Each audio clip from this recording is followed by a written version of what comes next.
Hello बच्चों, आप सभी का स्वागत है आपके अपने YouTube channel success will be yours में।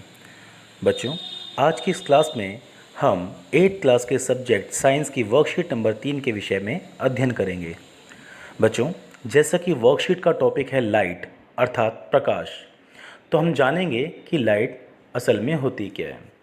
बच्चों, लाइट एक प्रकाश पुंज होता है जिसके द्वारा हमें एक किरण प्राप्त होती है, उसे हम लाइट बोलते हैं। किसी भी प्रकाश पुंज से जिससे कि हमें एक रोशनी, एक किरण हमें प्राप्त होती है जो कि लाइट या फिर प्रकाश कहलाती है। और प्रकाश हमेशा एक सीधी लाइन में, एक सीधी रेखा में गमन करता है। Light always travel in straight line, ये लाइट की एक प्रॉपर्टी है। आगे देखो बच्चों, generally when ever light falls on the object it is reflected back due to this our eye able to see the object. बच्चों, लाइट की property ये भी होती है कि जब वो किसी ऑब्जेक्ट पर पड़ती है तो वो रिफ्लेक्ट हो जाती है। रिफ्लेक्ट बच्चों क्या होता है, जब किसी ऑब्जेक्ट किसी दूसरे ऑब्जेक्ट से टकरा कर जब उसका रास्ता चेंज हो जाता है, जब उसका मार्ग चेंज हो जाता है और वो अपनी डायरेक्शन बदल देती है, तो उसको हम कहते हैं रिफ्लेक्शन। तो ऐसे ही जब लाइट किसी ऑब्जेक्ट पर पड़ती है तो उस पर पड़ने के बाद अपना रास्ता चेंज कर लेती है और उसी माध्यम में, उसी मीडियम में वापस आ जाती है जिस मीडियम में वो ट्रेवल कर रही थी। तो इसको बोलते हैं बच्चों रिफ्लेक्शन। तो इसी वजह से जब कोई प्रकाश किसी वस्तु पर टकराता है और टकराने के बाद हमारी आंखों तक आता है, तब हमें वो वस्तु नज़र आती है। किसी भी वस्तु को हम तभी देख सकते हैं जब प्रकाश की किरण उस वस्तु से टकराकर हमारी आंखों तक आती है, तब हम उस वस्तु को देख सकते हैं। ठीक है बच्चों, आगे देखो, अगला पॉइंट इसमें दिया हुआ है, reflection of light can be defined as the phenomenon when an object throws back and light that falls on it. ठीक है, यही चीज़ मैंने अभी आपको बताई थी। आगे भी इसमें बताया है बच्चों, एक a mirror is a polished और shiny surface that can reflect back light. एक मिरर जो होता है वो एक तरह से पॉलिश्ड और शाइनी सरफेस होती है जिस पर टकरा कर लाइट वापस आ जाती है। बच्चों, इसमें एक चित्र भी इसमें आपको दिया हुआ है, एक डायग्राम आपको दिया हुआ है जिसमें आप देख सकते हो कि एक मिरर है। जब उस मिरर पर एक इंसिडेंट रे पड़ती है, इंसिडेंट रे क्या होती है, जब कोई प्रकाश की किरण किसी मिरर पर आती है तो उसको बोला जाता है इंसिडेंट रे। और जब वो प्रकाश की किरण, वो इंसिडेंट रे जब मिरर पर टकराती है, वो पॉइंट देखो बच्चों जहाँ पर आई और आर एंगल दिया हुआ है, जहाँ पर वो लाइट मिरर पर टकरा रही है, वहाँ पर टकराने के बाद वो लाइट रिफ्लेक्ट होकर दूसरी तरफ मुड़ गई है, जिसे बोला जाता है रिफ्लेक्टेड रे। क्लियर? तो बच्चों, जहाँ पर ये इंसिडेंट रे मिरर पर टकराई और वहाँ से रिफ्लेक्ट होकर मुड़ गई, उस पॉइंट पर 90 डिग्री पे एक डॉटेड एक लाइन बनाई गई है जिसको बोला जाता है नॉर्मल। ठीक है, उसको बोला जाता है नॉर्मल। उस नॉर्मल के साथ इस इंसिडेंट रे जो एंगल बना रही है, एंगल आई, उसे बोलते हैं एंगल ऑफ इंसिडेंस।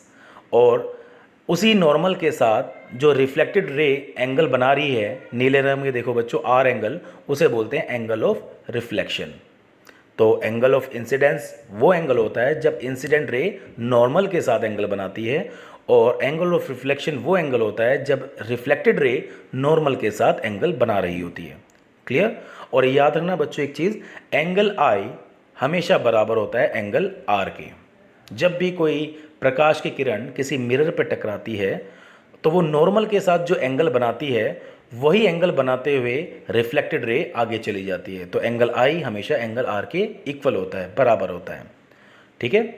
हिंदी में देखिए बच्चों, प्रकाश सीधी रेखा में गमन करता है। दर्पण एक चमकदार सतह होती है जो कि प्रकाश को परावर्तित कर सकती है, ये मैंने आपको बताया था।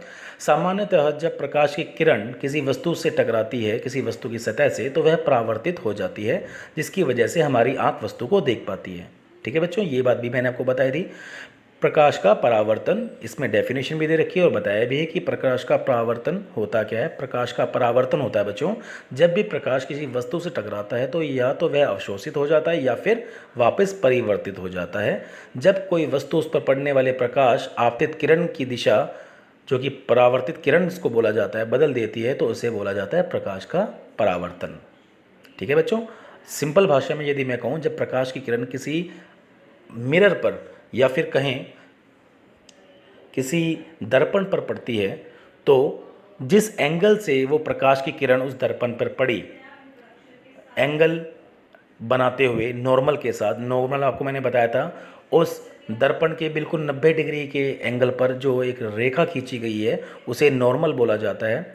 उस अभिलंब, हिंदी में बोलते हैं अभिलंब, उस अभिलंब के साथ जो एंगल बनाती है आपतित किरण, जो इंसिडेंट रे एंगल बनाती है, वो होती है एंगल आई। वो हमेशा एंगल आर के इक्वल होता है, जो कि परावर्तित किरण उस अभिलंब के साथ बनाती हुई आगे चली जाती है। तो एंगल आई हमेशा एंगल आर के इक्वल होता है। यही चीज़ मैंने अभी आपको बताई थी। आगे देखो बच्चों, जिस प्रतिबिंब को पर्दे पर प्राप्त किया जा सके वह वास्तविक प्रतिबिंब होता है। बिल्कुल सही बात बच्चों। प्रतिबिंब वास्तविक कब होता है? जब उसको पर्दे पर एक्चुअल में प्राप्त किया जा सके।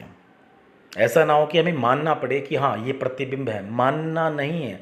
अगर हम मानेंगे तो उसको बोलेंगे हम आभासी प्रतिबिंब, लेकिन अगर वो प्रतिबिंब वास्तव में हमें पर्दे पर प्राप्त हो रहा है तो उसको बोलते हैं हम वास्तविक प्रतिबिंब। ठीक है, रियल इमेज। और जो इमेज हम मान के चलते हैं कि हाँ ये इमेज यहाँ बनेगी, उसे बोलते हैं वर्चुअल इमेज। ठीक है, यह चीज़ आपको इसमें बताई हुई है। The image which can be obtain on the screen is called real image, and the image which can not be obtain on the screen but we assume, ये बात भी समझने वाली बात है, स्क्रीन पर नहीं मिल रही लेकिन अज्यूम करते हैं कि वो इमेज वहाँ पर जाके बनेगी, तो उसको बोला जाता है वर्चुअल इमेज। क्लियर? आगे देखो बच्चों, characteristic of image formed by plane mirror. Plane mirror के द्वारा जो इमेज हमें प्राप्त होती है उसकी कैरेक्टरिस्टिक्स क्या क्या हैं वो अब जानेंगे बच्चों हम। The image formed by the plane mirror is virtual and erect. जो प्लेन मिरर हम घर में भी यूज़ करते हैं, बिल्कुल जो प्लेन सीधा मिरर होता है, जब उसमें हम कुछ चीज़ देखते हैं तो उसकी इमेज जो हमें दिखती है वो बच्चों वर्चुअल होती है, नकली होती है, आभासी, रियल इमेज नहीं होती। ठीक है, और बिल्कुल सीधी होती है, इरेक्ट होती है, बिल्कुल सीधी इमेज प्राप्त होती है।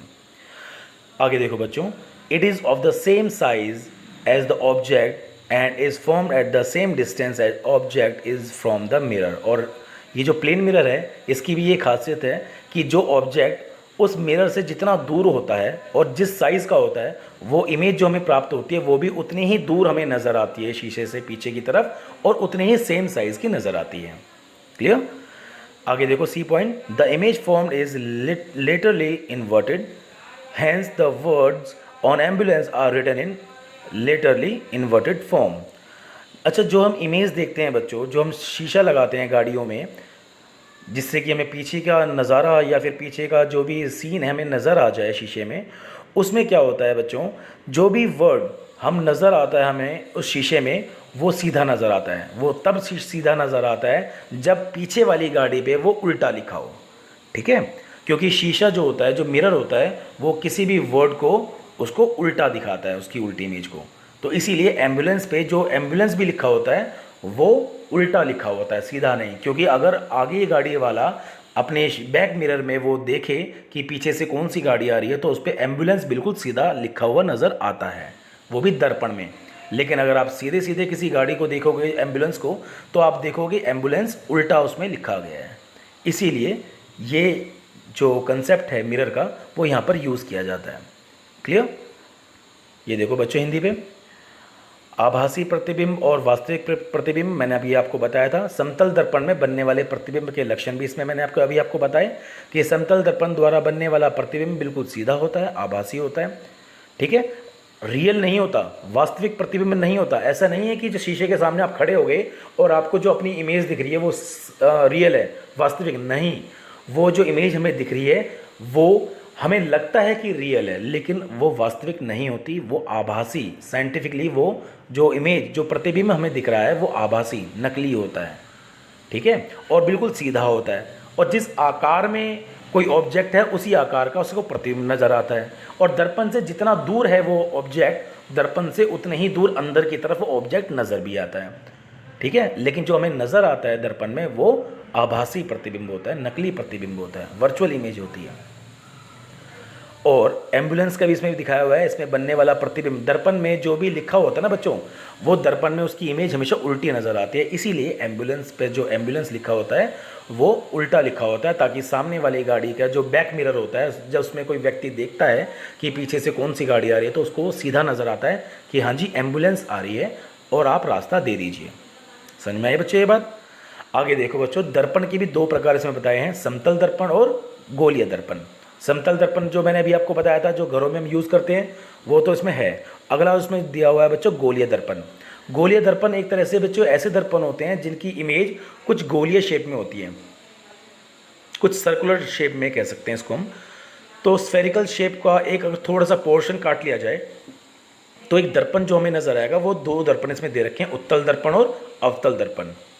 ठीक है, ये देखो बच्चों, there are two types of mirror, one is plane mirror and other is spherical mirror.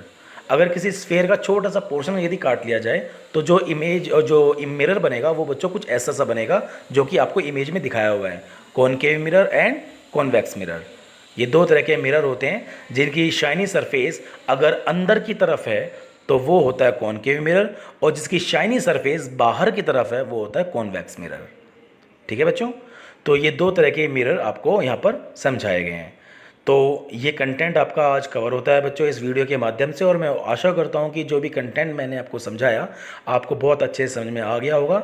और बच्चों जिस तरह से आप हमेशा से मेहनत करते आए हो अपनी वर्कशीट को काम को लेके, तो बच्चों मैं आशा करता हूँ कि आप आगे भी इसी प्रकार से मेहनत करते रहोगे।